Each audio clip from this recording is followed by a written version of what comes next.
প্রিয় দর্শক, এটিএন বাংলার নিয়মিত আইন বিষয়ক আলোচনা অনুষ্ঠান ল অ্যান্ড অর্ডারে আপনাদেরকে স্বাগত জানাচ্ছি। বরাবরের মতো আপনাদের সাথে আছি ব্যারিস্টার এইচ.এম. সঞ্জিদ সিদ্দিকী। আজকে আমাদের আলোচনার বিষয় মানব পাচার প্রতিরোধ ও দমন আইন। এই বিষয়টি নিয়ে আলোচনার জন্য আমাদের সাথে স্টুডিওতে যুক্ত হয়েছেন বাংলাদেশ সুপ্রিম কোর্টের আইনজীবী ব্যারিস্টার আশরাফ রহমান। ব্যারিস্টার আশরাফ, আপনাকে আমাদের অনুষ্ঠানে স্বাগত জানাচ্ছি। ধন্যবাদ আপনাকে। 2012 সালে মানব পাচার প্রতিরোধ ও দমন আইনটি প্রণীত করা হয়েছে। এই আইনটির উদ্দেশ্য কি এবং এই আইনে মানব পাচার বলতে কি বোঝানো হয়েছে? 2012 সালে যে মানব পাচার আইনটি প্রণীত করা হয়েছে এর মূল উদ্দেশ্য হলো যারা ক্ষতিপূরণ হচ্ছে, যারা ভিকটিম, তাদেরকে প্রোটেকশন দেওয়া। অ্যাট দ্য সেম টাইম যারা এই অপরাধটা সংঘটিত করছে অপরাধীদেরকে ধরা এবং বিচারের আওতায় আনা, এবং যারা ভিকটিম হচ্ছে তারা যেন ক্ষতিপূরণটা পায়, এটা আদায়ের লক্ষ্যেই কিন্তু এই মানব পাচার আইনটি প্রণয়ন করা হয়েছে। আমাদের দেশে আমরা দেখে থাকি যে যারা বিদেশে কর্মসংস্থানের জন্য যেতে ইচ্ছুক, বিশেষ করে আমাদের যারা যুব সমাজ আছে, আমরা দেখি তারা প্রায়শই দেশের বাইরে গিয়ে একটি ভালো চাকরির আশায় তারা বিদেশে বাইরে গিয়ে কাজ করতে চায়, এবং তারা কিন্তু প্রতিনিয়তই প্রতারিত হচ্ছে, হয়তো বা কোনো দালালের মাধ্যমে বা কোনো রিক্রুটিং এজেন্সির মাধ্যমে। এটি প্রতিরোধে বা এই আইনে কি বলা হয়েছে? প্রথমত এই যে আপনি যে বললেন প্রতারিত হচ্ছে, এর জন্য আলাদা একটা আইন করা হয়েছে, সেটা হলো বৈদেশিক কর্মসংস্থান ও অভিবাসন আইন 2013। ওখানেও কিন্তু খুব ভালো প্রোটেকশন দেওয়া আছে। আপনি তাকে বললেন যে আপনি তাকে চাকরি দিবেন, তাকে 5 স্টার হোটেলে চাকরি দিবেন, কিন্তু আপনি যেয়ে দেখলেন তাকে একটা ফোর্স লেবার করা হচ্ছে বা নিম্নমানের কাজ দেওয়া হচ্ছে। আপনি তাকে আশ্বাস দিলেন তার স্যালারি হবে পার মান্থ 50,000 টাকা, ওয়ারেজ ওখানে যেয়ে তার কোনো চাকরিই নেই অথবা খুবই কম টাকার স্যালারি। সেক্ষেত্রে কিন্তু বৈদেশিক কর্মসংস্থান আইনেও কিন্তু 31-এ আপনাকে 5 বছরের জেল এবং জরিমানার বিধান রয়েছে। অ্যাট দ্য সেম টাইম আমাদের মানব পাচার যে আইনটি আছে 2012 সালের, সেই ক্ষেত্রে কি যদি কোনো রিক্রুটিং এজেন্সির মাধ্যমে যদি কোনো ব্যক্তি বাইরে যেয়ে থাকে এবং রিক্রুটিং এজেন্সি যদি লাইসেন্স না থাকে, সেক্ষেত্রে কি এই আইনে শাস্তি প্রদানের ব্যবস্থা রয়েছে? অবশ্যই রিক্রুটিং এজেন্সির লাইসেন্স লাগবে। আপনি জানেন যে রিক্রুটিং লাইসেন্সের জন্য কিন্তু প্রক্রিয়াটা অনেক কঠিন। আপনাকে জামানত দিতে হবে, আপনাকে ফিউ আন্ডারটেকিংস দিতে হবে যে আপনি কাউকে মিথ্যা প্রলোভন প্ররোচনা দিবেন না। অ্যাট দ্য সেম টাইম আপনাকে কিন্তু আরেকটা আন্ডারটেকিং দিতে হবে, এই ধরনের মিথ্যা প্রলোভন যদি প্ররোচনা দেন বা এই ধরনের কোনো কারোর সাথে প্রতারণা করেন, আপনার জামানত কিন্তু বাজেয়াপ্ত হবে। অ্যাট দ্য সেম টাইম যদি কেউ এই ধরনের যে ক্ষতিগ্রস্ত হয়, সে যে প্রপার চাকরি না পায় অথবা তাকে দেশে ফেরত আসতে হয়, সেক্ষেত্রে কিন্তু তাকে দেশে ফেরত আসার টাকাও কিন্তু এই রিক্রুটিং এজেন্সিকে পেমেন্ট করতে বাধ্য থাকবে। অ্যাট দ্য সেম টাইম তার যে ক্ষতিপূরণ হচ্ছে সে টাকাটাও দিবে। সো এই রিক্রুটিং এজেন্সির লাইসেন্সটা অনেক গুরুত্বপূর্ণ। যদি রিক্রুটিং এজেন্সির লাইসেন্স ছাড়া যদি অন্য কাউকে পাঠানো, তো অবশ্যই দণ্ডনীয় অপরাধ। জি, আমরা অনুষ্ঠানের শুরুতে মানব পাচারের বিষয়ে বলছিলাম যে কোনো ব্যক্তি যদি মানব পাচারের শিকার হয়ে থাকেন, সেক্ষেত্রে মানব পাচার আইনে এটি একটি ফৌজদারি অপরাধ। এই অপরাধের শাস্তি সম্পর্কে জানতে চাচ্ছি। মানব পাচার আইনটা যে করার মূল উদ্দেশ্যই কিন্তু অপরাধীদেরকে ধরা এবং সবাইকে প্রোটেকশন দেয়া। এই আইনের সর্বোচ্চ শাস্তিটাকে মৃত্যুদণ্ড করা হয়েছে। এবং যারা এটা যদি সংঘবদ্ধভাবে যদি মানব পাচার হয়ে থাকে, অ্যাট দ্য সেম টাইম যদি কাউকে ফোর্স লেবার বা সেক্সুয়াল এক্সপ্লয়টেশনের জন্য নির্যাতন বা দমন করা হয়, সেক্ষেত্রে কিন্তু অথবা যদি ফোর্স লেবার করা হয়, সেক্ষেত্রে কিন্তু যাবজ্জীবন সাজার বিধান রয়েছে এবং জরিমানার বিধান রয়েছে। এবং আপনাকে আরেকটু জানতে হবে যে এই আইনের সর্বনিম্ন সাজাটা, এই যে মানব পাচারে মিনিমাম 5 ইয়ার্স, কিন্তু 5 বছরের সাজা এবং সর্বোচ্চ যাবজ্জীবন। আর যদি সংঘবদ্ধ যদি করে, সেক্ষেত্রে মৃত্যুদণ্ডের বিধান রয়েছে বা যাবজ্জীবন, এবং সর্বনিম্ন 7 বছর। তো আইনটা কিন্তু খুবই স্ট্রিক্ট। জি, আমরা প্রায়শই দেখে থাকি যে অবৈধ পন্থায় বিদেশে লোক পাঠানো হয়। আমরা দেখেছি যে বিভিন্ন মানুষ তার জীবনের ঝুঁকি নিয়ে ট্রলারে, নৌকায় সমুদ্র পাড়ি দিয়ে তারপর এক দেশ থেকে আরেক দেশে যাচ্ছেন। এই বিষয়গুলো কিভাবে প্রতিরোধ করা সম্ভব এবং সরকারি যে সংস্থাগুলো দায়িত্বে রয়েছে তাদের কি এখানে কোনো গাফেলতি রয়েছে বলে আপনি মনে করেন কিনা? বাংলাদেশ থেকে প্রত্যেক বছর মালয়েশিয়া এবং থাইল্যান্ডে এই টেকনাফ থেকে শুধু সমুদ্র পথে ট্রলারে করে বছরে 30,000 ব্যক্তিরা যাচ্ছে। তো ক্যান ইউ ইমাজিন যে 30,000 ব্যক্তি যাচ্ছে ট্রলারে করে, কতটা জীবনের ঝুঁকি নিয়ে, এবং তাদেরকে গহীন জঙ্গলে ছেড়ে দেওয়া হচ্ছে। আপনি তারপরে আবার যদি খেয়াল করে দেখেন, লিবিয়াতে বাঙালিরা যায়, ওখানকে ওরা সাগর পথ পাড়ি দিচ্ছে, নৌকা দিয়ে যাচ্ছে তারা ইউরোপে যাওয়ার উদ্দেশ্যে। এই যে এই ধরনের যারা মিথ্যা আশ্বাস দিয়ে যারা বিদেশে নিয়ে যাচ্ছে বা তাদেরকে এই ধরনের অবৈধ পথে যারা নিয়ে যাচ্ছে তাদের জন্য কিন্তু মানব পাচার আইনে কিন্তু কঠিন শাস্তির বিধান রয়েছে, যা যাবজ্জীবন সাজা পর্যন্ত হতে পারে, এবং জরিমানারও কিন্তু বিধান রয়েছে। আমি মনে করি সরকারের এই ব্যাপারে খুবই সিরিয়াস হওয়া উচিত। মানব পাচারের জন্য আলাদা করে একটা হেল্পলাইন থাকা উচিত, এবং কারণ আমাদের দেশে আইন আছে, কিন্তু আইনের প্রয়োগটাও তো দেখতে হবে। এক্ষেত্রে আমরা দেখে থাকি যে যারা বাইরে কাজ করতে যাচ্ছেন তারা কিন্তু বাংলাদেশের সংশ্লিষ্ট দূতাবাস থেকে অনেক সময় ঠিকভাবে সহায়তা পেয়ে থাকেন না, এবং তাদের একটা অভিযোগ রয়েছে। এই বিষয়ে কি করণীয় রয়েছে? আমাদের সরকার আমাদেরকে দেখতে হবে, বাংলাদেশে আমরা কিন্তু করোনাকালে সবচেয়ে দেখেছি বাংলাদেশের ফরেন রেমিটেন্স কত গুরুত্বপূর্ণ। যখন দেশের হোল ইকোনমিক কন্ডিশন ফল করেছে, আমরা কিন্তু ফরেন রেমিটেন্সে চলেছে, এবং বাংলাদেশে কয়েক কোটি লোক এখন প্রবাসে থাকে। এই ফরেন রেমিটেন্সে কিন্তু আমাদের অর্থনৈতিক মূল স্তম্ভ বর্তমানে বাংলাদেশের। সো আমরা যদি যারা আজকে ইমিগ্রেন্ট, বিদেশে যারা কর্মসংস্থানে আছে, তাদেরকে যদি আমরা প্রোটেকশন দিতে না পারি, সেক্ষেত্রে কিন্তু আমাদের ইকোনমিক অবস্থা অবশ্যই ফল করবে, অ্যাট দ্য সেম টাইম আর্থসামাজিক অবস্থা ফল করবে। কারণ যদি আজকে প্রবাসে যাওয়া যাইতে পারে, কাজ না করতে পারে, তাহলে বেকারের সংখ্যা বৃদ্ধি পাবে। বেকারের সংখ্যা বাড়লে কিন্তু সামগ্রিক অর্থে দেশে অপরাধের প্রবণতা বেড়ে যাবে এবং মানুষের মধ্যে কিন্তু হতাশা চলে আসবে। সো সরকারের উচিত, যারা আজকে বিভিন্ন দেশে এম্বাসি আছে, হাই কমিশন দূতাবাসগুলো আছে, দেশের জনগণকে কিভাবে চাকরি নিশ্চিত করা যায়, তাদের কাগজপত্র যদি ঝামেলা থাকে সেগুলো কিভাবে সর্ট আউট করা যায়, এটা কিন্তু খুবই সদিচ্ছার সহিত দেখতে হবে। এটার সাথে কিন্তু একটা দেশপ্রেমে জড়িত, কারণ আপনি একটা প্রবাসীকে হেল্প করছেন, তাকে কর্মসংস্থান বা কাজ করছেন, মানে আপনার দেশে রেমিটেন্স আসবে, অ্যাট দ্য সেম টাইম দেশেরও কিন্তু সেবা হবে। দেশের যে বৈদেশিক মুদ্রার যে রিজার্ভ রয়েছে, এটি তারা বাড়াতে সাহায্য করছে, এবং এখানে তাদের খুব গুরুত্বপূর্ণ একটি অবদান রয়েছে। আমরা জানি যারা বিদেশে গিয়ে প্রতারিত হচ্ছেন, আপনি যেটি অনুষ্ঠানের শুরুতে বলছিলেন যে তাকে এক ধরনের চাকরি দেওয়ার আশ্বস্ত করা হয়েছিল, বা একটি যে বেতনের যে আশ্বস্ত করা হয়েছিল, সেই বেতনটি বা সেই ধরনের চাকরি তাকে বিদেশে দেওয়া হয়নি, এবং পরবর্তীতে তিনি প্রতারিত হয়ে দেশে ফেরত আসছেন। এক্ষেত্রে এই মামলায় এই আইনে যদি মামলা দায়ের করা হয়, সেটি কিভাবে তদন্ত করা হবে? কারণ আমরা দেখছি যে ঘটনাস্থলটা কিন্তু মূলত দেশের বাইরে। এক্ষেত্রে সেক্ষেত্রে যিনি তদন্ত করবেন তিনি কিভাবে তদন্ত করে থাকবেন? আচ্ছা, খুবই গুরুত্বপূর্ণ একটি প্রশ্ন করেছেন। আমাদের অন্য যে কোনো অফেন্সের ক্ষেত্রে যেখানে অফেন্সটা সংঘটিত হয় সেখানেই মামলাটা দায়ের করতে হয়, কিন্তু আমাদের মানব পাচার আইনটি একটু ব্যতিক্রম। এখানে বলা হচ্ছে অতি রাষ্ট্রিক একটা এক্সট্রা টেরিটোরিয়াল জুরিসডিকশন, অর্থাৎ আপনি যদি অপরাধটা বাইরেও সংগঠিত করেন, আপনি কিন্তু বাংলাদেশে এটার বিচার হবে।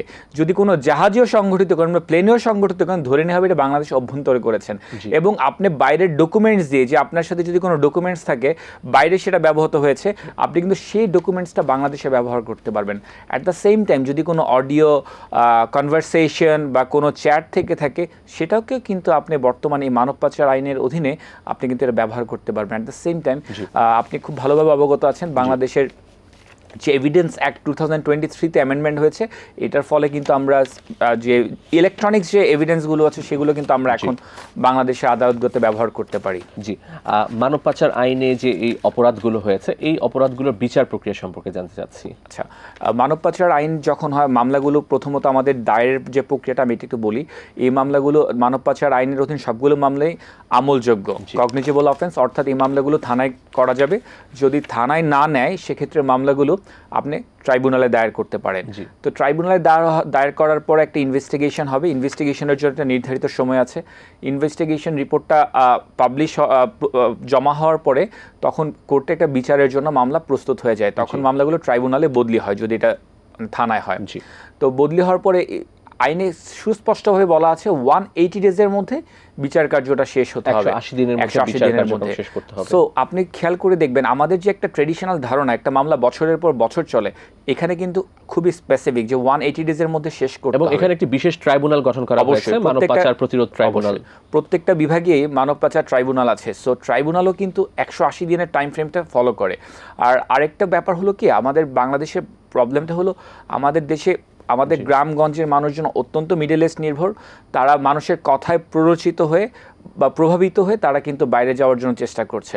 সেক্ষেত্রে মেইন প্রবলেমটা হয়ে যাচ্ছে মামলা করার ক্ষেত্রে তাদের কাছে কোনো ডকুমেন্টস নাই, অ্যান্ড সবারই ধারণা ডকুমেন্টস ছাড়া কীভাবে আমরা মামলা করব। সো এই যে একটা যে ধারণা কোনো ডকুমেন্টস ছাড়া, আমার মনে হয় যে বাংলাদেশের সরকারের উচিত একটা একটা হেল্পলাইন অথবা একটা দুদক যেমন একটা ইন্ডিপেন্ডেন্ট বডি, যে তথ্যের ভিত্তিতে আমরা দুদক ইনকোয়ারি করে একটা অফেন্সটাকে কি হয়েছে পরবর্তীতে অফেন্সটা রুজু করে। এমনই যদি, কারণ ম্যাক্সিমাম ক্ষেত্রে দেখবেন গ্রামগঞ্জের মানুষই কিন্তু প্রতারিতটা বেশি হচ্ছে, তারা নির্ভর করছে দালালের উপর বা বিভিন্ন জায়গায় প্রতারিত হচ্ছে। সো এই ধরনের ইনকোয়ারি বডি থাকলে, যে কারণ ম্যাক্সিমাম ক্ষেত্রে যেহেতু ডকুমেন্টস থাকে না, ইনফরমেশনটা দিল, তখন ইনকোয়ারি কমিটিতে যেটা হবে, একটা তারা তদন্ত করে যদি সত্যতা পায়, তারা কিন্তু কোনো কাগজপত্র ছাড়াও কিন্তু মামলা করতে পারবে। সেক্ষেত্রে আপনি যদি দেখবেন এই দালাল বা ইলিগেল যে সিস্টেমটা তৈরি হয়েছে বাইরে পাঠানোর, সেটা কিন্তু সম্পূর্ণরূপে বন্ধ হয়ে যাবে বলে আমি বিশ্বাস, কারণ আইনটা খুবই স্ট্রিক্ট। আপনি তথ্য প্রমাণের কথা বলছেন যে এইসব মামলায় তথ্য প্রমাণ সংগ্রহ করা অনেক ক্ষেত্রে জটিল বিষয় হয়ে দাঁড়ায়। আমরা প্রায়শই দেখে থাকি যে অনেক ক্ষেত্রে প্রত্যন্ত অঞ্চলে যিনি বিদেশে যেতে ইচ্ছুক, তার সাথে যিনি তাকে বিদেশে পাঠাবেন, দায়িত্ব নেবেন, যা আমরা দালাল হিসেবে অনেক সময় বলে থাকি, যে তিনি একটি স্ট্যাম্প পেপারে তার সাথে একটি চুক্তি হচ্ছে যে তাকে 10 লক্ষ টাকা দিয়ে তাকে বিদেশে পাঠানো হবে এবং এই নির্ধারিত চাকরি দেওয়া হবে। যে স্ট্যাম্পে এই লিখিত একটি অঙ্গীকারনামা হচ্ছে, ওই স্ট্যাম্পের কি কোনো আইনগত মূল্য বা এভিডেন্স সাক্ষ্য হিসেবে এটার মূল্য রয়েছে, এবং এটার ভিত্তিতে কি মামলা করা সম্ভব? এটার ভিত্তিতে বর্তমানে যদি স্ট্যাম্পগুলোকে রেজিস্ট্রেশন করতে হয় আইন অনুযায়ী, কিন্তু বর্তমানে বাংলাদেশে দেখা গেছে যে আমাদের দেশের মানুষজন যেহেতু সচেতন নয়, তো ম্যাক্সিমাম ক্ষেত্রে এই ধরনের রেজিস্ট্রেশন কিছুই করা হচ্ছে না, জাস্ট স্ট্যাম্পে করেছে। বাট আমি মনে করি যে এই বিষয়ে প্রতারণার মামলা করার সুযোগ রয়েছে, যে আমি মনে করি যে মামলার সুযোগ আছে, কারণ তাও তো একটা ডকুমেন্টারি এভিডেন্স থাকে। আপনি তো কোর্টকে বলতে পারবেন বা থানাকে বলতে পারবেন দেয়ার ইজ অ্যান এভিডেন্স, যেখানে তার সিগনেচার আছে। সো সেক্ষেত্রে আপনি খেয়াল করে দেখবেন, আপনাকে কিন্তু আমাদের যে দণ্ডবিধি আছে 1860 সালের আইন, সেখানে কিন্তু 400 থেকে 420 কিন্তু আপনার মামলা লাই করে, কারণ আপনাকে যে একটা প্রতারণা করেছেন এবং তাকে মিথ্যা বুঝিয়ে তাতে কিন্তু অর্থটাকে আপনি আত্মসাৎ করলেন। সো আবার অ্যাট দ্য সেম টাইম যেহেতু প্রতারণাও করছেন, সো আপনাকে কিন্তু আপনার পেনাল কোডের আইন অধীনেও কিন্তু আপনার বিচার হতে পারে। জি, এই মানব পাচার বন্ধে কি করণীয় রয়েছে? বিশেষ করে আমরা দেখছি যে জনগণ কিন্তু সহসাই প্রতারণার শিকার হচ্ছেন বিদেশে কাজের ব্যাপারে যাওয়ার জন্য। এটি বন্ধে কি করণীয় রয়েছে? আপনি বাংলাদেশে প্রবাসী কল্যাণ ও বৈদেশিক কর্মসংস্থান যে মন্ত্রণালয় আছে, তাদের উদ্দেশ্যটা কি? তাদের উদ্দেশ্যটাই হয়েছে যেন প্রবাসী আমরা কর্মসংস্থান নিশ্চিত করতে পারি, তাদের যেন সেফগার্ড করতে পারি, তাদের সমস্যাগুলো দেখতে পারি। তো প্রবাসী কল্যাণ ও মন্ত্রণালয় কিন্তু সরাসরি জনগণ অভিযোগ দায়ের করতে পারে না। তো সেক্ষেত্রে একটা যদি ইন্ডিপেন্ডেন্ট বডি করা যেত বা তাদের অধীনে যে একটা মানুষ ইজিলি কমপ্লেন দিতে পারতো, যেমন আমি একটু আগেও বলেছিলাম দুদকের কথা বলেছিলাম, দুদকে ডিরেক্ট ফোন দিয়ে অভিযোগ দায়ের করা যায় একটা যাদের এবং গোপন থাকে যে তথ্যদাতা। তো এমন যদি একটা বডি করা যায়, আমার মনে হয় বাংলাদেশ থেকে দেখবেন মানব পাচার অনেকাংশে কমে আসবে। আপনি এখন বিশেষ করে দেখবেন যে প্রচুর পরিমাণে ইলিগালি পাঠানো হয় মানুষকে, ইভেন খুবই দুঃখজনক। আমরা সাম্প্রতিক সময় লিবিয়াতেও দেখেছি যে তাদেরকে বিদেশে নিয়ে লিবিয়াতে নিয়ে জঙ্গলে ছেড়ে দেওয়া হয়েছে এবং তাদেরকে পরবর্তীতে আটক করে তাদের পরিবারের কাছ থেকে এক্সটর্শন বা চাঁদা চাওয়া হচ্ছে। এইসব বিষয়ে সরকারের কি করণীয় রয়েছে? এইসব বিষয়ে সরকারের করণীয় হয়েছে যে যখন প্রথমত এই যে আপনি লিবিয়া সীমান্ত অথবা এই যেগুলোতে ট্রানজিট রুট থাকে, সেখানে মাফিয়ার দৌরাত্ম্য খুবই বেশি। এগুলো আগে থেকে স্টপ করতে হবে, কারণ আপনি যখন সে লিবিয়া চলে গিয়েছে, আপনার কিন্তু লিমিটেশনটা অনেক কম, ওখানে কিন্তু আপনার কন্ট্রোলটা নাই। সো ওই দেশের দূতাবাসের সাহায্যে কিছু আপনি হেল্প পেতে পারেন, বাট মাফিয়া ওখানে এত স্ট্রং। সো বাংলাদেশ থেকে কিভাবে এটা বন্ধ করা যায়? দেশের বাইরে যাওয়া বন্ধ করা, দেশের বাইরে যাওয়া বন্ধ করতে হবে। এবং আমি একটা আপনাকে এক্সাম্পল দিয়ে বলতে চাই আজকে জনগণকে আমি দেখে, আপনি যখন অ্যাব্রোডে যাচ্ছেন, আপনি কিন্তু কোনো ডাস্টবিন ছাড়া ময়লা ফেলাচ্ছেন না। আপনি কিন্তু রাস্তার মধ্যে কিন্তু যখন দেখছেন স্পিড লিমিট 60, আপনি কিন্তু 60 ফলো করছেন। আপনি কিন্তু ট্রাফিক সিগন্যাল অমান্য করছেন না। এটার কারণটা কি জানেন? আপনি জানেন আপনি ট্রাফিক সিগন্যালটা যদি অমান্য করেন, তাহলে কিন্তু আপনার ফাইন হয়ে যাবে। কারণ জানেন এখানে ফাইন স্ট্রিক্ট। সো আপনি কখনোই আইনটা ভঙ্গ করবেন না। বাংলাদেশে আইন আছে, কিন্তু আমরা আইনটা কিন্তু ফলো করি না। আমরা আইনে এটা মনে করি না যে আইনটা ভঙ্গ করলে আমার শাস্তি হবে। এই কারণে কিন্তু অপরাধের প্রবণতাটা অনেক বেশি। আইনের প্রয়োগটি যথাযথভাবে করতে হবে। সাম্প্রতিক সময়ে আমরা দেখেছি যে মালয়েশিয়া বাংলাদেশি শ্রমিক নেওয়া বন্ধ ঘোষণা করা হয়েছে। বিশেষ করে 31শে মের পরে কোনো বাংলাদেশ থেকে কোনো শ্রমিক মালয়েশিয়া যেতে পারছেন না। এক্ষেত্রে কি আমাদের দেশের সরকারের কোনো ব্যর্থতা রয়েছে যে মালয়েশিয়ায় যে শ্রমিক নেওয়া বন্ধ হয়ে গেল এই বাজারটি? কারণ মালয়েশিয়া কিন্তু একটি গুরুত্বপূর্ণ বাজার ম্যান পাওয়ারের জন্য, সেটি বন্ধ হয়ে গেল। এখানে কি সরকারের কোনো অবহেলা বা রিক্রুটিং এজেন্সির কোনো দায়িত্ব ছিল বলে আপনি মনে করেন? অবশ্যই এখানে গাফিলাতি ছিল। আপনি মালয়েশিয়া গভর্নমেন্ট মার্চ মাসে ডিক্লেয়ার দিল যে আমরা 31 তারিখ রাত 12টার পরে কাউকে নিব না। মের 31 পরবর্তীতে কেউ মালয়েশিয়া প্রবেশ করবে না, প্রবেশ করতে পারবে না। এরপরে একটা কত দিনের জন্য বন্ধ থাকবে সেটা কিন্তু অনির্দিষ্টকালের জন্য। সো এটা কিন্তু এই প্রজ্ঞাপনটা দিয়েছে তারা মার্চ মাসে দিয়েছে যে 31 মের পর তারা নিবে না। অথচ বাংলাদেশের যে এই যে প্রবাসী কল্যাণ মন্ত্রণালয় আছে তারা 16 মে এসে একটা অতি জরুরি প্রজ্ঞাপন জারি করলো। এটা এর ফলে কিন্তু মানুষজন অ্যাওয়্যার হলো না। আর আপনি খেয়াল করে দেখবেন এটার ফলে বেনিফিটেড হলো কারা? যারা এই যে রিক্রুটিং এজেন্সি, তারা 3 গুণ 4 গুণ টাকা নিয়েছে। আমরা দেখে খুবই অবাক হয়েছি। এবং বিমানের ভাড়াও কিন্তু বৃদ্ধি হয়ে গেছে, বিমানের ভাড়াও বৃদ্ধি হয়েছে, 3 গুণ 4 গুণ হয়ে গেছে। মানুষজন জায়গা জমি বিক্রি করে, ধান ক্ষেত শেষ অবলম্বনগুলো তারা বিক্রি করে পর্যন্ত তারা চেষ্টা করেছে, কিন্তু তারা যেতে পারেনি। এর মূল দায়িত্বটা, গাফিলাতিটা ছিল আমাদের রিক্রুটিং এজেন্সিগুলো। কারণ তারা কিন্তু এই যে ডিলে করেছে, তারা চিন্তা করেছে লাস্ট মোমেন্টে যদি আমরা পাঠাই সেক্ষেত্রে এই যে তারা অতি মুনাফা করতে পারবে। এবং সরকারের উচিত ছিল, যেহেতু মার্চ মাসে প্রজ্ঞাপনটা দিয়েছে মালয়েশিয়া গভর্নমেন্ট জানিয়েছে, তো এর আগে থেকেই জনগণকে সচেতন করা দরকার ছিল। কারণ কারা বাংলাদেশে ঢুকছে এটা কিন্তু সরকারের কাছে একটা ডেটা রয়েছে। জি, আমরা বিভিন্ন গণমাধ্যমে দেখেছি যে এয়ারপোর্টে গিয়ে অনেক ব্যক্তি ফেরত এসেছেন, তাদেরকে বিদেশে যেতে দেওয়া, মালয়েশিয়া যেতে দেওয়া হয়নি, এবং তারা নিজে বলেছেন যে তার শেষ সম্বলটুকু বিক্রি করে তিনি মালয়েশিয়া যেতে চেয়েছিলেন, কিন্তু তার এখন যাওয়ার কোনো উপায় নাই। এক্ষেত্রে যারা ভুক্তভোগী রয়েছেন তারা কিভাবে আইনের প্রতিকার পেতে পারেন? প্রবাসী কল্যাণ মন্ত্রণালয়ে একটা তদন্ত কমিটি গঠন করেছে। এটা 8 তারিখ পর্যন্ত যে কোনো ব্যক্তি তার অভিযোগ দায়ের করতে পারবে। অভিযোগ দায়েরের সত্যতার ভিত্তিতে কিন্তু তারা বলেছে ব্যবস্থা নেবে এবং তাকে ক্ষতিপূরণ দিবে। এবং অ্যাট দ্য সেম টাইম আমাদের যে বললাম বৈদেশিক কর্মসংস্থান আইনে, অভিবাসন আইন অথবা মানব পাচারেও কিন্তু প্রোটেকশন থাকে।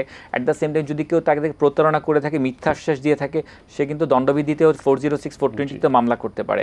সো প্রত্যেকটা মামলার প্রেক্ষাপট ভিন্ন, কি ধরনের অপরাধ করেছে, কি ধরনের প্রতারণা করেছে এজেন্সি বা পারসন, তাদের এগেইনস্টে তাদেরকে এই বিদ্যমান আইনে মামলা দায়ের করার সুযোগ রয়েছে? যে রিক্রুটিং এজেন্সি তাদেরকে মিথ্যা আশ্বাস দিয়েছে বা ভুল তথ্য দিয়েছে, অবশ্যই সুযোগ আছে, অবশ্যই সুযোগ আছে। বিশেষ করে বৈদেশিক কর্মসংস্থান আইনের 31 ধারায় সুস্পষ্টভাবে বলে দেওয়া আছে। এবং ট্রাইব্যুনালের এত ক্ষমতা রয়েছে, মানব পাচার ট্রাইব্যুনালগুলোকে দেওয়া হয়েছে, তাদেরকে বলেছে যদি কোনো ব্যক্তি এই যে মানব পাচারের আশ্বাস প্রতারণার মাধ্যমে যে টাকা অর্জন করে, ইভেন সে যদি কোনো সম্পত্তিও যদি কিনে ফেলে সে টাকা দিয়ে বা তৈরি করে, সেই সম্পত্তিটা কিন্তু বাজেয়াপ্ত করে কিন্তু ক্ষতিপূরণ দেওয়ার বিধান রয়েছে।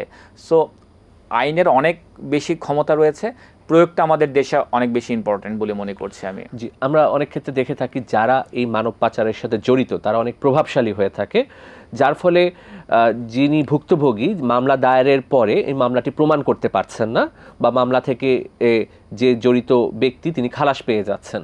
এটি বিষয়ে কি করণীয় রয়েছে? আচ্ছা, মানব পাচার আইনে সুস্পষ্টভাবে একটা ধারাই বলে দেওয়া আছে, যদি কোনো ব্যক্তি তদন্ত কাজে বাধা প্রদান করে, সাক্ষী দিতে যদি বাধা প্রদান করে, হুমকি প্রদান করে, এমনকি ভিকটিমের পরিবারকে, শুধু ভিকটিম না, ভিকটিমের পরিবারকেও যদি হুমকি দেয় বা বিচারে সাক্ষী দিতে আসতে বাধা প্রদান করে, তার জন্য কিন্তু 7 বছরের জেলের বিধান রয়েছে। সো ভেরি স্ট্রিক্ট ল, ভয়ের কোনো কারণ নাই, আমাদের আইন অনেক স্ট্রং। আর আপনি এখন দেখবেন বর্তমানে যেটা হচ্ছে, আমাদের বাংলাদেশে শুধু আগে ছেলেদেরকে মানব পাচার করা হতো বা ছেলেদেরকে এই ধরনের অপরাধের ভিকটিম বেশি হতো, এখন কিন্তু প্রচুর পরিমাণে মেয়েরাও কিন্তু এই ধরনের ভিকটিম হয়ে যাচ্ছে। মেয়েদেরকেও বিভিন্ন আশ্বাসে দিয়ে নিয়ে দেওয়া হচ্ছে, গার্মেন্টসে চাকরি দিবে, বিভিন্ন হোটেলে চাকরি দিবে বলে আমাদের মিডল ইস্টে দেখছি প্রচুর পরিমাণ মেয়েকেও কিন্তু পাচার করা হচ্ছে।